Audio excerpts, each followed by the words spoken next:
This is a clip from an earlier live stream. I know you're going to like it, so the link to the full video is down below. Check it out. I'll see you over there.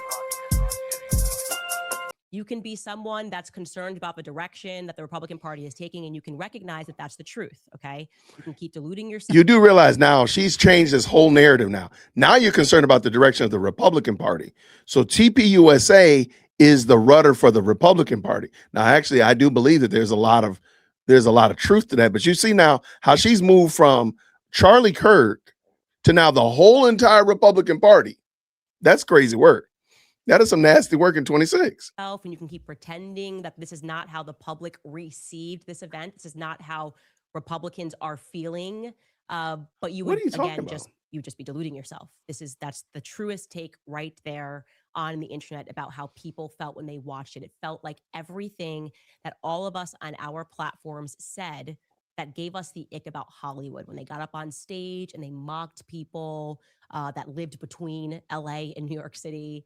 And they mocked the farmers and the ranchers and people that supported Trump in 2015. What are you talking That's about? the vibe that it's getting. It feels like we're being mocked. Now, for clarity, that's just broadly speaking. Like, broadly speaking, it was not relatable to the general public to see us. Again, Candace really wants to create a narrative. I believe this is what gaslighting is. You know what? I think I'm going to do now that I'm stuck on Rumble. Now I'm stuck on Twitter. I guess we can do it. We can do a watch party and watch the movie Gaslight. Maybe we'll do that real soon. But this is gaslighting in 4K. She's saying what the whole United States is feeling. The entire Republican Party feels like this. Everybody who has a black baseball cap on felt this way. She's speaking on behalf of them. Raise your hand if you really believe she even understands a third of the people on her block, what they think, much less the whole internet, much less the whole Republican Party. This is just dumb. This is just dumb. All right, but let's keep it going. I'm going to bring her back in. Shout out to the best live chat.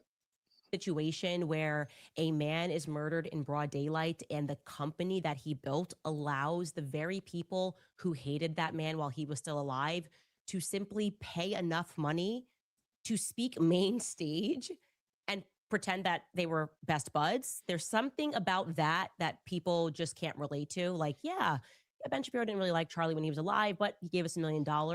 So he's going to be. She's just saying that. He's going to be on AmFest. He's going to walk out right after Erica Kirk opens up AmFest. And we just sort of expect the public to be fine with that. That actually happened. Now, maybe Turning Point USA is not striving for relatability, and that's fine. Money can, in fact, be your motive. But for me, when it moved toward becoming an abomination, the thing that sent me over the edge was when I saw the tent. Okay, I am never going to get over this tent. I could spend a week discussing this tent. I could probably do a month of content describing what it was like for me when I saw the tent and how I felt seeing the tent and what this tent actually now represents. What am I referring to? Let's take a listen to a reporter who was at AmFest describe the scene behind her in the hallway outside of the speaking area. Take a listen. And you can see from behind me, this is a recreation of the tent where Charlie Kirk lost his life at Utah University in September, and people are taking selfies with it. Okay. I cannot.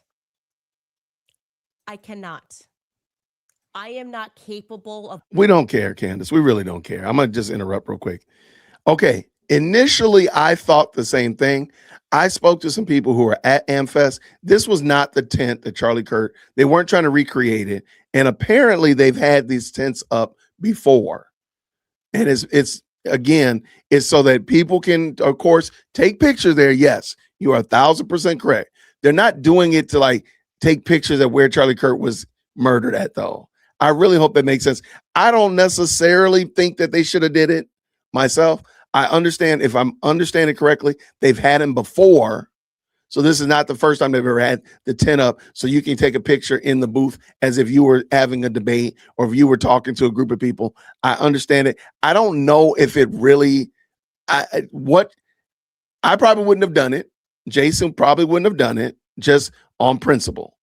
But they've done it before. So it's not like this is a one-off situation. Like, oh, I got this great idea. So Candace knows that she's saying something that's incorrect. I mean, really, I think this is a great point. The tent is was a landmark to Charlie's podium, right? That's the thing. Like, it's just like if you went to Ebenezer Baptist Church and you stood behind the podium that MLK spoke at, or when you go, I mean, there's a lot of places like that. And I don't think it's as bad as she's trying to make it sound like. I would not have done it, and somebody would have done it. And that's perfectly cool. I ain't got no problem with you. I got no problem with you. No beef. So I'm not. So for her to act like she has such, because you do realize that she's positioning herself as a much higher moral standard than anybody else. I have a higher standard of morality than you do. Right? You are down here in the great unwashed, the hoi polloi. But my moral compass is true north. And I'm better than you. I'm better than the people at Turning Point. I'm better than the people that Charlie left in the organization. I am better than them. That's what she's saying. Whatever that, when I saw this, I realized I do not know enough words. I had to consult a thesaurus and I still could not land upon the correct adjective to describe how I felt when I saw that tent, people taking selfies under a recreation. I don't know if it's actually the tent. It looks like it's pretty old, or a tent that Charlie died under. That's what was happening at AmFest. Horrified. I was aghast. I don't think I described myself as aghast. I was aghast. It was ghastly to look at that and to realize that they made a conscious decision to allow that to happen. What end? You have such a greater moral compass. I messaged people, Candace, inside of Turning Point. I said, I want to know who approved this, because I know what's going to come next. You're going to say, oh, we don't know how it happened, and it's something fell through the cracks, and so much was going on. We had no idea the tent that Charlie died on was being brought in as a display. We had no idea that was happening. So I messaged and I said, who did this? Who approved this? I want to know, because I have no authority to fire these people, but I want to pretend like I can fire the people who made this decision, everyone involved. And the answer that I got, you're not going to believe this, or you will believe this, that the person who approved this tent was the amazing Elizabeth McCoy. Potentially more amazing than her husband, Michael McCoy. Elizabeth McCoy was the person who approved this tent. So there's no way that they can come out and pretend like Erica didn't know this was happening, because she's very close with Elizabeth McCoy. Okay, she's very close with her. So for let me make sure I got it right. I just want to know if anybody's gone to AmFest, let me know. Because again, I spoke to people this year that have gone, and they've gone years past. That tent has been there before.